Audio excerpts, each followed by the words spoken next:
Good afternoon, good morning, whenever for me, it's morning. You could see that the snow and, surprisingly, the winter has been very long here in Southern California, and you could still see there's snow in the mountains. Kind of amazing. Today I kind of wanted to do something a little different about my friend GTII. So what I'm going to do, and I did see it, there's a PR, which is here. I saw it. I spent about 20 seconds looking at it. And I figured what would be fun is, maybe it's fun. We take a look at it. I'd kind of look at what they said. I'd react to what they said and respond. And then you could decide if what I'm saying makes any sense or not. And perhaps it'll give you a way of looking at how other PRs come out by other companies and maybe a different way of kind of looking at things. That's the idea. So we will see that. But of course, before we started, because part of the premise is here, I have no problem talking about it, but I think this is all setting up a defense to upcoming legal action. That's what it looks like. So now they're trying to do things to appear like they're acting for the benefit of shareholders. So I've talked about two of them so far. Talked about, I think, the FOIA, potential future FOIA Alpine request. And by the way, I checked again on Alpine before we started, and the appellate court still has not ruled. Then we had the return of shares, but it turned out it was only a partial return. And then there was erroneously or inadvertently issued shares, and we talked about that. And today we're going to talk about today's PR. And I exactly said that this is going to happen, probably one a day. As a matter of fact, that's very funny because I've been conversing with counsel, which will obviously become evident soon. We spoke at length, and this is one of the things I expected. I expected these gentlemen, and I use that term very loosely, to produce a bunch of what I consider meaningless PRs, but we'll see. We'll see if I'm right for today. But of course, before I get started, since we're talking about deception and lying, I wanted to kind of talk about that in terms of potential humor. Anyone know what obtaining information through deception means? Just asking for a friend. What's the difference between a used car salesman and a software salesman? The used car salesman knows he's lying. Sorry for laughing, by the way. Did you hear that Trump claims that the Prime Minister of Canada lied? It was Trudeau. And last but not least, and this is, I believe, if you go to the headquarters of Citadel, on the outside door in huge gold print writing and in 24-karat gold, the following creed is specified. Honesty may be the best policy, but remember, by the process of elimination, dishonesty is the second best policy. So next time you visit Citadel, look for that beautiful, beautiful entrance. So just turn the paper over. So now I'm looking at the headline. The headline says, and I saw it today on Yahoo Finance. So I was looking at the price of GTII. Actually, I was looking at the price of Finger Motion. And then I went to GTII. And then I saw there was a news story today that was issued at 6:15 a.m. Pacific time. And the headline says, global, let me just cut to the chase. GTII provides shareholders with updates on 2022 and 2023 audits and 2024 Q1 10Q filing.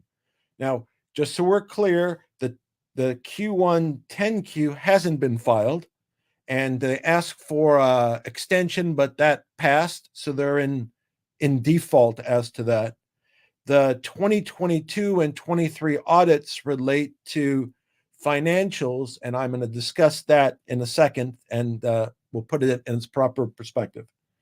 So it goes on to say, We're updating shareholders regarding the delayed 2024 first quarter report on Form 10Q. And again, remember, they asked for an extension, and now they're in default of that. And an audit of the financial statements for the fiscal years ending December 31, 22 and 2023. As previously reported by the company's financial statements for these years were previously audited by BF Borgers CPA. However, on May 3rd, 2024, the Securities and Exchange Commission charged the firm Borgers and its owner with deliberate and systematic failure to comply with PCAOB standards and its audits and reviews, which were incorporated in more than 1,500 SEC filings from January 21 through June 2023. By the way, so they didn't go beyond that. They didn't audit beyond June 2023, and there were additional documents they did, including these, by the way. Accordingly, the company was required to retain a new auditor and re-audit its fiscal years 2022 and 2023. On May 7th, the company obtained Fortune CPA to do that. Fortune began its work regarding the 2022, 2023, and then they're going to work on the 10Q. They say prior to Borgers, they had stayed in compliance with acceptable rules while working with several different companies. Then there's a comment from Reichman, David Reichman, the CEO, CFO, and Chief Accounting Officer, who says, Fortune welcomes, GTI welcomes Fortune as its new auditor. We are working diligently with Fortune to complete the re-audits. So that's kind of the PR, saying they're doing a wonderful job with regard to moving forward. And again, everything they do that does benefit shareholders, I am for. So if in fact they actually did something that benefited shareholders, I'm for it.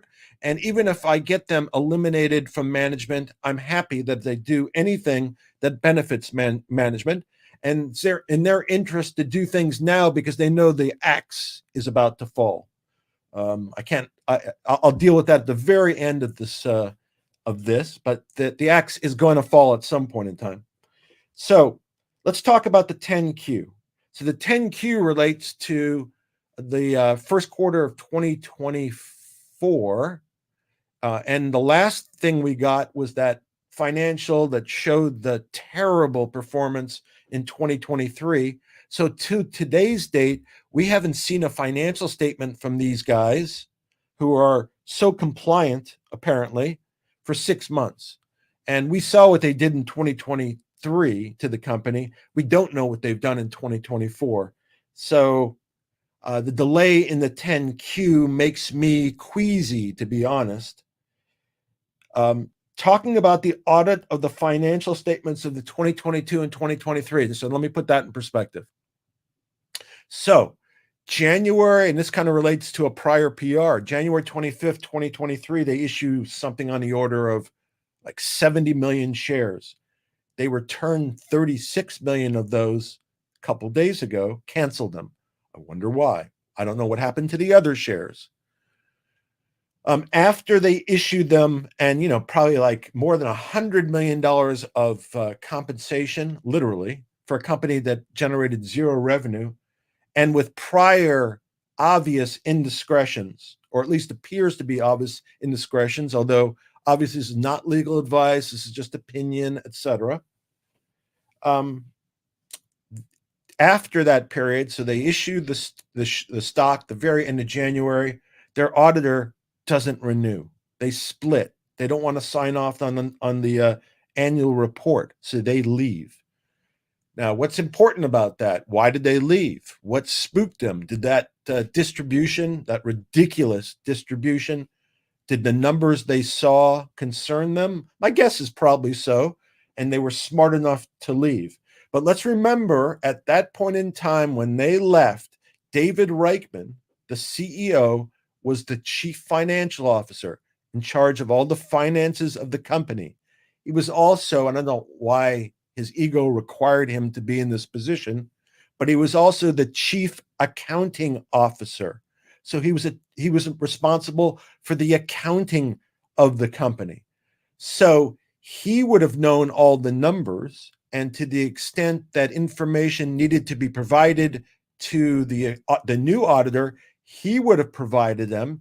And to the extent that information needed to be provided to the new auditor, Borgers, who prepared financials for 2022 and 2023, that information would have been provided by Mr. Reichman.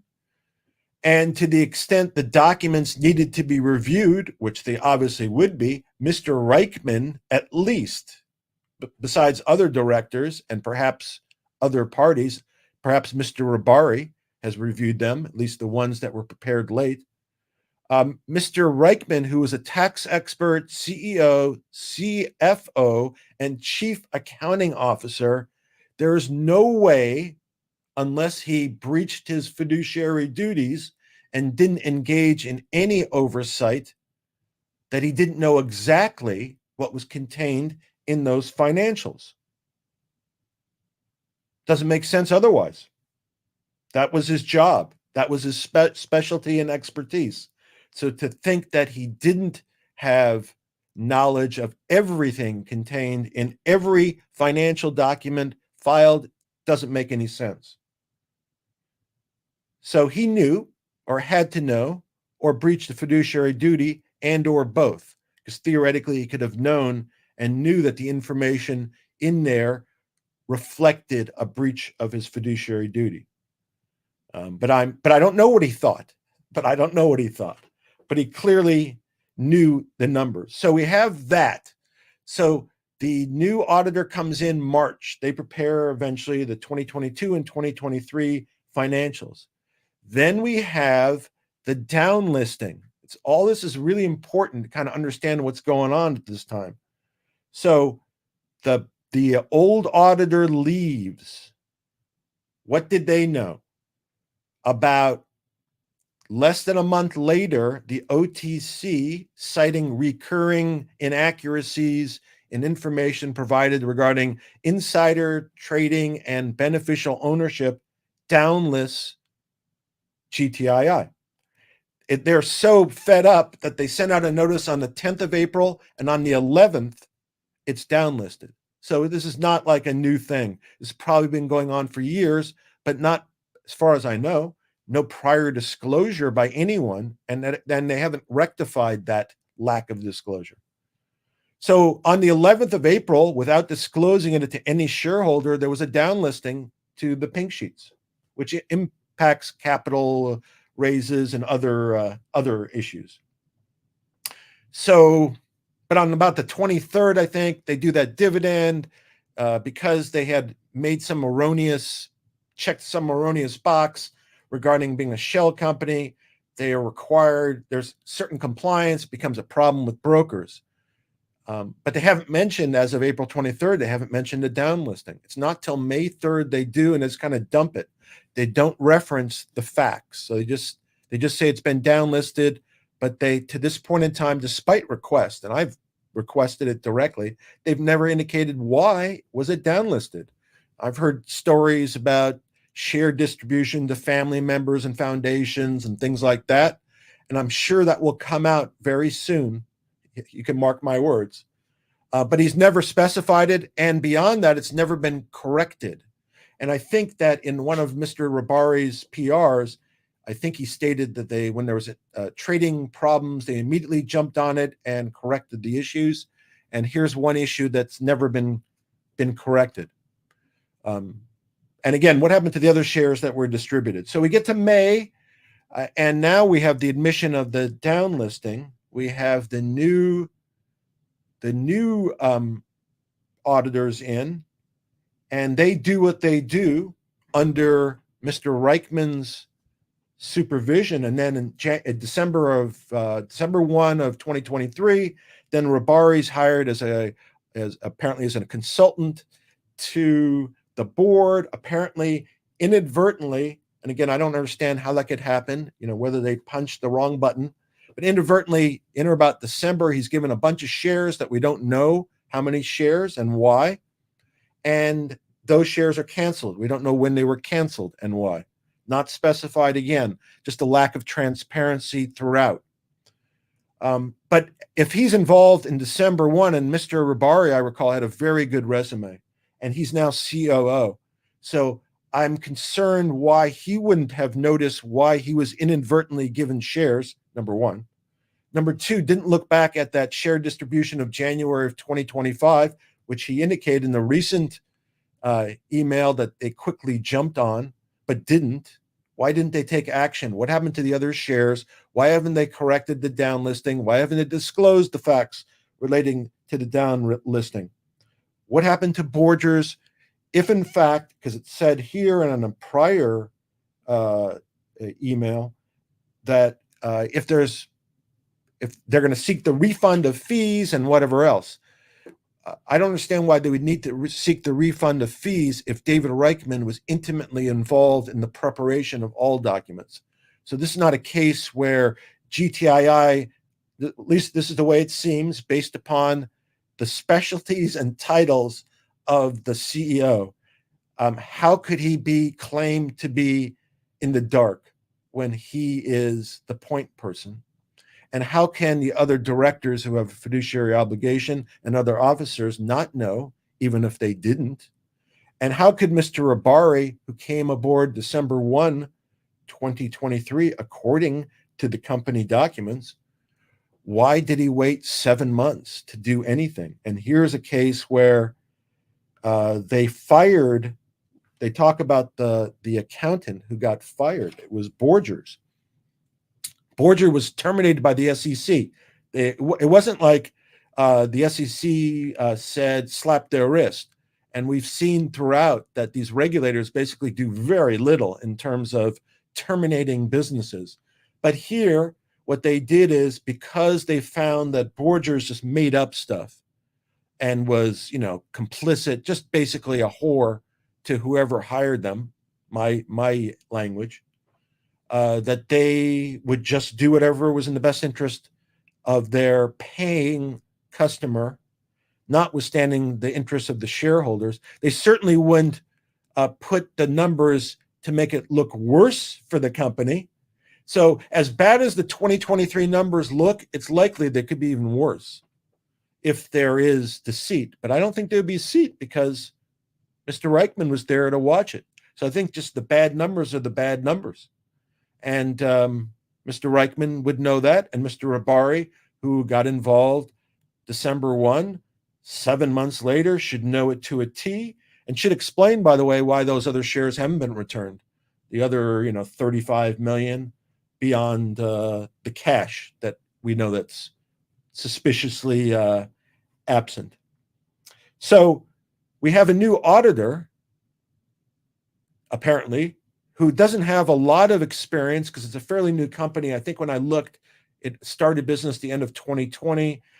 They didn't have very many customers that I saw listed, but one of them, this was an oddity since I follow MMTLP, one of them had a CUSIP number that was the same as one of the CUSIP numbers in the MMTLP saga.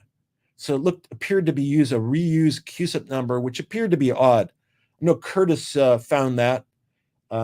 So it's that new auditing company with that kind of unusual fact, who apparently is doing the review and the audit. But I wouldn't trust any audit if David Reichman was involved, because he was involved in the preparation of the financials, or should have been involved in the preparation of the financials for 22 and 2023. It's suspicious that the prior auditor split before they signed off on the 10K. Not suspicious, really. Suggests what it suggests to everybody. So as to Borgers, other companies fired Borgers long before GTII did. As a matter of fact, I know MMTLP, who also had Borgers as their auditor, fired them in February, the beginning of February of 2024, likely because at some point in time, any CEO and any board member would have become aware of the problems and investigations involving Borgers, or should have been. So the fact that now they're saying, after Borgers got literally squashed by the SEC in May, that then they took action, just by a company like MMTLP, 4 months before that, they had gotten rid of Borgers. So now they would give them a 4-month head start to get the audit done, to get their filings done, so shareholders wouldn't be left in the lurch. And again, Mr. Abari is newly the CEO May 1st, but he was around and nothing happened. And if the company thought he was good enough to hire as a CEO, they would think he was good enough to follow his consulting recommendations, or else they wouldn't hire him as a CEO. And if he's been around since December, what was happening? And what about the inadvertently issued stock to him? What is that? So that brings you up to speed. So we have these, they're talking about how well they're doing, and they're doing the audits. The audits are questionable because of the involvement of the members of the board of directors and the officers and directors. And really what should happen is, in light of if in fact there's irregularities shown by the audits, obviously anybody in charge should fire everybody there, especially the person in charge who had responsibility for overseeing the audits. Otherwise, it wouldn't make sense. The problem is, of course, in this case, who would have the hiring and firing ability to fire somebody like Reichman? It would be the CEO who was hired by Reichman. So does that create a conflict of interest? Of course it does. Should that person step down also? In my opinion, of course. And again, just another filing, an attempt to cleanse the crime scene, in my opinion. Cleaning up the blood splatter, maybe burning off the fingerprints. But every time they put out a PR, without me spending any time, I can go through it and find the inconsistencies and the falsehoods, what appears to be stated here. Again, all my opinion, and you judge it accordingly. And when you're reading other PRs, look at the language that's used and kind of give it some thought. And are there things in there that concern you or make questions? Okay, so that's that part. I've also talked about, obviously, legal actions is ongoing. I've been in constant contact with the council. I believe I will be out of town next week related to GTII. It's my expectation. Obviously, I will keep you apprised. I think I said I would, within 6 days, I'd give you material information. And then we've had 3 PRs. That's not what I was talking about. I'm still talking about them, but that's not what I'm talking about. And there are also reasons why timing might be different. Just when you would time to file something. For example, let's say you were going into court and you wanted the judge to give you an immediate order, immediate relief. And if to get that, you have to give a certain amount of notice to the other side. It might be 24 hours, might be some other, depending on what jurisdiction we're talking about. But if it landed on a certain day, let's say you were going to do it on a Monday, for example, you'd have to give the notice on a Friday. And if you gave the notice on a Friday, that would allow your adversary the weekend to prepare for the hearing. But if you, on the other hand, let's say you were going to go in on a Thursday, you could give notice on a Wednesday, and it would make your adversary's job much more difficult. So paperwork could be completed. I think it's ongoing, but will be completed very shortly. And the timing may reflect a strategic decision.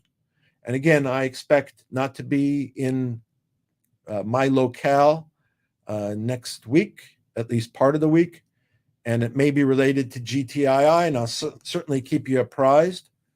I've had enough interactions with counsel to provide my factual understanding and suggestions, and counsel's been very open to that stuff, although it's going to be that person's work product, but I'm sure that we as a shareholder base will be well represented in the content. And I expect that we will have a lot of information and news next week. And I will report it as soon as I know. There's only so much I can say, right? So would I like to tell you, I'm going into court with our attorney tomorrow, and we're going to argue this. Would I like to say that? I would like to say that. And even if I was tomorrow, I just can't tell you until afterwards. I'm pretty open and transparent about this stuff, but this kind of stuff I can't give any type of heads up more than they know. They obviously knew legal action's coming. They may not know how much money they're going to have to spend to defend themselves. And somebody told me, by the way, that those audits can be expensive in and of themselves. So I'm surprised they're doing it. Where's the cash coming from? And again, remember, there's a $4 million difference in cash spent in operations in 2023. Maybe it's more than that. Maybe the amount of cash gone is more than that. Remember also, there's distributions to all kinds of people that would make you sick, like distributions to it didn't happen, but it's going to be like distributions to someone's barber. And I mean like stock distributions. There is going to be a lot of stock information that we'll get. I will make you aware of all this stuff next week when I can, and we will go from there. If you have any questions in the meantime, after this is posted, please put them in there to the extent I can answer. I will do it. I had one conversation, by the way, with Mr. Abari one time. His interest was not in any acquisition. I called him to inquire about his interest in acquisitions. He expressed no interest in acquisition. He only expressed some discussion about Alpine. This was the very beginning of February, and nothing's been done by GTI with regard to Alpine since then. No lawsuit. They did their FOIA in the future is nonsense. So that's with Rabari. Do I have any interest in having a open discussion with him? No, because I don't want to enable him to stay. I don't think anybody who's been affiliated with GTII to date should remain at GTII. I think the documents, evidence speak for itself. I'm not casting aspersions to anybody. I'm not saying that they did anything wrong. I'm just saying the events reflect that there needs to be a complete cleansing of GTII, just like there's an attempt to cleanse the record with these PRs. So that's my view and opinion. You can state your own. Obviously, we're at the point where I feel it's necessary to confront what I believe is erroneous information from the company, especially in light of the fact it might be very relevant in court proceedings. So just wanted to go on the record, and every time there's a PR up until we get a decision, I will come on and just address it, and I will deal with what the content is. When will they file the lawsuit? I'm not going to tell you. All I'm going to say is I'm expecting to be out of town part of next week, and I expect to have very relevant information for you next week. And I gave you an example of why timing sometimes is a little more complicated than just having documents completed. And on top of that, I've told you that I've had communications with the attorney, and also I've agreed, I volunteered to do this. I will be, if I can, any hearings of substance I will go to as a representative of the shareholders. So some shareholder will be present as a representative at the hearings, and that way I could also communicate back what occurred and where we are. And good or bad, at least we will be transparent. And kind of part of what we're doing here is to create a more transparent environment for everybody. And and that's all I can say. So that's the answer to that. I'm not going to give you a specific answer, and I kind of give you like a general answer. And sometimes I may give an answer and things may change. And by the way, I hate giving this vague bullshit answers. I'd much rather tell you in specifically, but again, I don't trust management. If I was on the other side, I'd be listening. I mean, they know already that something's coming, but I'd be listening. And if somebody told me a specific date, then I would use that information. So I can't give a specific date. All I can tell you is next week will be an interesting week. And until then, if every day they do some action that actually benefits shareholders, then so be it. When I just for the humor in this, when I originally got involved, and I've said this before, when I originally got involved, and I thought it was ridiculous what they were doing, but I thought I could bluff these guys and they would bail out, and that was my intention. As time went on, the bluff became it had to go forward. So that's where we're at. They've really forced the situation. And there have been so many times where they were provided an opportunity to escape for the benefit of shareholders, but for their own benefit, and just couldn't get out of their own way, made their situation worse. And all these filings and these PRs where they try to explain what they're doing, I think kind of just points out deficiencies in what they did and causes questions as to why they're there now. What are they doing? So anyway, that's it for today. Again, questions, comments, please put them in. I'll post this stream. It'll end up being a video. I always do that, by the way. And if you have comments or questions afterwards, please put them in. And when I have new information, I will let you know. Today, one of my tasks, I get to look back at all my emails that I had with management and the attorneys and see what my interactions were, because those kind of interactions might come up in court. And remember, as to that, I probably had from February through April, because I can be annoying at times. I don't know if you guys knew that or not. And persistent. That part's good. So I probably reached out, over 100 times at least during that time period. Probably significantly more than 100 times, because sometimes I would do multiple times in a day. And I asked questions, no answers, no response, gave them an opportunity, and they elected not to. So when someone gets accused of misconduct, when someone gets accused of criminal misconduct, when someone gets accused of stealing money, when someone gets accused of doing underhanded things with the allotment of shares, and they don't say no, and they just kind of hide, a reasonable person then concludes there must be validity to the claim. And when it happens over and over and over and over again, that gives more validity to it. And it also makes me question, and I've had this thought, not my intention, but it makes me question whether someone in management has a concern about going to the pokey. Because again, someone in the right mind who had the opportunity to escape liability, just get out, basically a clean slate, officers, directors, get out. Everybody leave. Give back the shares you shouldn't keep, return the monies that you possibly shouldn't have obtained, and we're done. No further ramifications. That was on the table for a long time. At this point in time, it's not really my call. And I know other people have complained to the SEC and to other agencies, because that's what I've heard. So I think they blew their opportunity. And now they're just doing the sanitation again. They brought, if you got everybody see Pulp Fiction, the guy who came up and cleaned up the back seat.